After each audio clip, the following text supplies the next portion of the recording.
Hi, my name is Katrin and I talk about reducing waste by making instead of buying.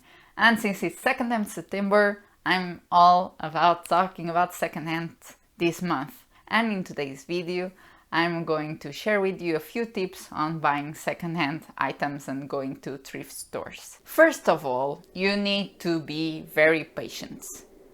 Buying secondhand does take more time than buying new because you are most likely not going to get what you want immediately.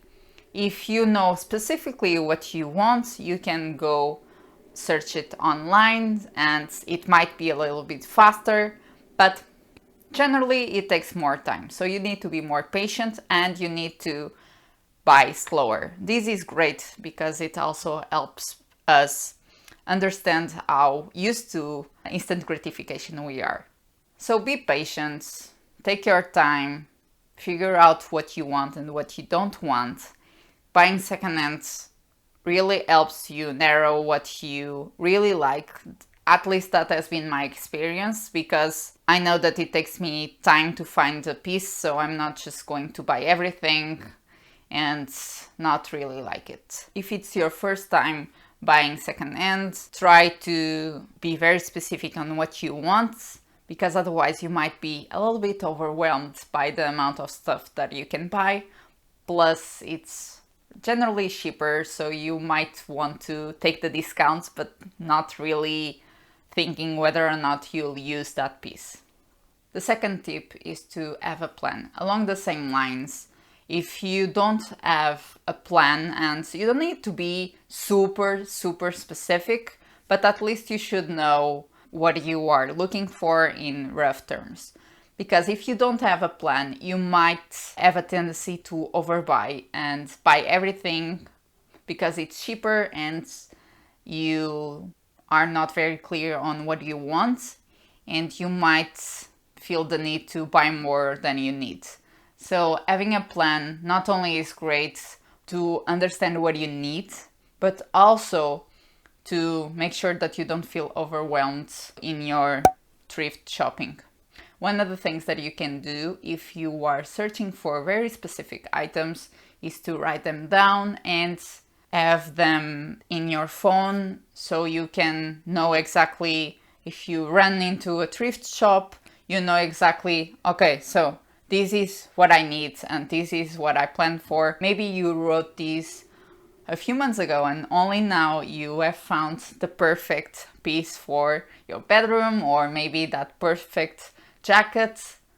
It will take time, like I said before, and having a plan helps you understand exactly what you need, and it helps you plan a little bit what you want to buy. It avoids mindless consumption. I have a planner for these purchases, and you can find it in the link down below. It's called There's No Rush Shopping List. And basically that's it. You know that you want a table and there's very specific dimensions and you want to write it down. It's an editable PDF, but you can also print it and you can save it on your phone and write it down and don't worry about it too much. I know that I carry my phone with me all the time, or pretty much all the time, so for me it makes more sense, not only because I'm saving paper, but also because it's more convenient for me. The next tip is to negotiate. Most likely in thrift shopping, and especially in flea markets, people want to get rid of whatever they are selling.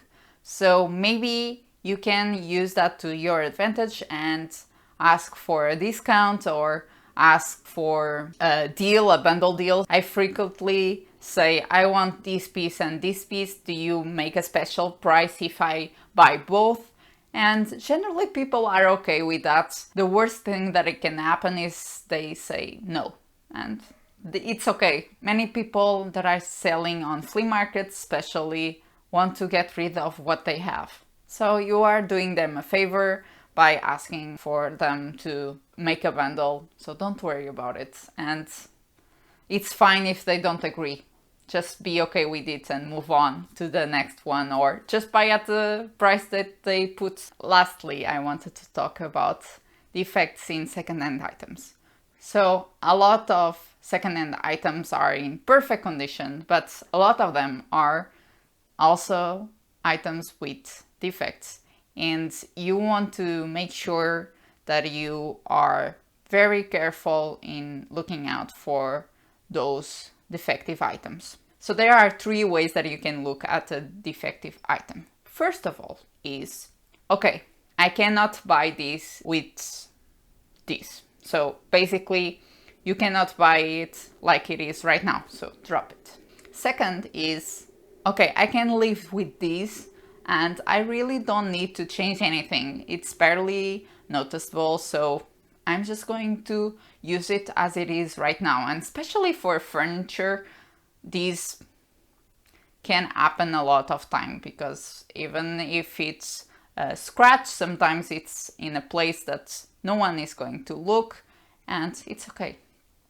And you can use that to negotiate with the seller. So defects that you are okay with are great to negotiate with the seller, because you can say, well, there's a scratch there. I'm going to ask you a discount because I don't feel that it's worth the price now that it's scratched, or it has a hole, it's something. And maybe they will reconsider the price based on what you have raised. And the last type is that you can fix the defect by, for example, if it's a piece of clothing, you can mend it and it will be okay. Let me just warn you about this. I've bought a few things like this that I said I'm going to mend it afterwards, and I have to be honest that many times I didn't. Because I like to be crafty and I consider myself a crafty person, sometimes I have a tendency to think that I'm able to do everything that's going on my head, and it's not true. So think if you can fix it, and whether or not you have the time to fix it, or whether or not it's a priority for you to fix it. Because maybe I had the time to fix it, but it meant that someone else wouldn't be done because of it. So that's what I'm trying to say is, don't feel overconfident like I am that you are able to do everything, and I think that I'm getting better at this. Feel free to buy it anyway if you are confident. I'm just giving you a warning because that's how I am right now, and maybe you are someone similar and perhaps you don't want to have a lot of clothes that need to be mended and have been for years. I'm getting better. I see an evolution, and I now say no, well, I'm not going to buy it because I know that I won't fix it. But if you don't fix it, and if you don't have the knowledge to fix, for example, clothes or even furniture, you might know someone that does, or you might purchase the service from someone. So even with the defects, that item might be worth the price that the seller is selling it for. So basically, if you find, for example, a dress that needs to be mended, but you know someone that does repairs, ask them to fix them and pay them, and even that way it's worth the money, go ahead. If you are crafty, don't think that you can do everything. That's just a warning. And that's basically it. And have fun. Okay, I just didn't want to end without saying it's have fun, and don't worry about it too much. You will probably have a few fails, and that's okay, especially if you are not used to buying secondhand. But mostly have fun, and one of the things that I love about buying secondhand is finding those unique items that I cannot find in regular stores. So have fun, bring a friend with you, and rummage and go through the secondhand stores and flea markets. Just find those things that you really like. And if you don't find them on that trip, don't worry, you'll find them eventually. That's what buying secondhand and slow fashion is all about, is buying more responsibly, but also buying slower and not think that I really need this. No, you don't. Probably you don't really need this. So yeah, think about it, whether or not you need it or not. Maybe you don't. Secondhand or not, you don't need that piece of clothing or that furniture. Consider that before buying, because it's important for us to be mindful of our own consumption. And that's it for today. Thank you so much for watching, and if you like this video, please hit that like button and subscribe. I really appreciate it. Bye! Let's go!